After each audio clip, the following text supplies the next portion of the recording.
January 26, 1788. 11 British ships sailed into Sydney Cove, marking the beginning of what they called settlement. But for the First Nations peoples who had called these lands home for over 60,000 years, it was the beginning of invasion. Led by Captain Arthur Phillip, the First Fleet came not with peaceful intentions, but with orders to take. What the British saw as unclaimed land was in fact the heart of Gadigal country, part of the Eora Nation. But no treaty was signed. No negotiation took place.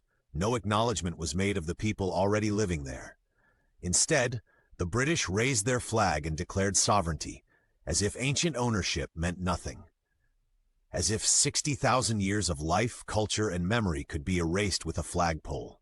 From the beginning, violence was not a side effect. It was a method. Aboriginal people were shot for resisting, poisoned when they refused to move, and hunted like animals when they refused to disappear. Frontier violence became common, and it wasn't hidden, it was justified. British settlers called it clearing the land. But what they were clearing were lives. Diseases brought from Europe, smallpox, influenza, tuberculosis, swept through communities with devastating speed. In some areas, up to 90% of the population died within the first few decades, not by accident, but by neglect, and in some cases deliberate infection. Aboriginal families were forced off their ancestral lands as it was fenced, farmed, and claimed. Sacred sites were destroyed, food sources were cut off, water was polluted. This wasn't just colonization. It was a slow, systematic suffocation. The resistance began early. People like Pemmel Wui, a warrior from the Bidjigal clan, fought guerrilla campaigns against the invaders. He attacked outposts, ambushed soldiers, and refused to bow until he was shot dead in 1802.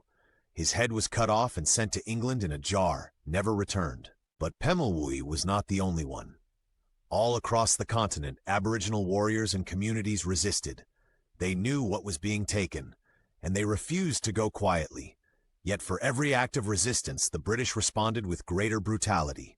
Massacres, imprisonment, and the spread of propaganda that painted the Indigenous people as savages, all tools used to justify the growing empire. They weren't building a nation.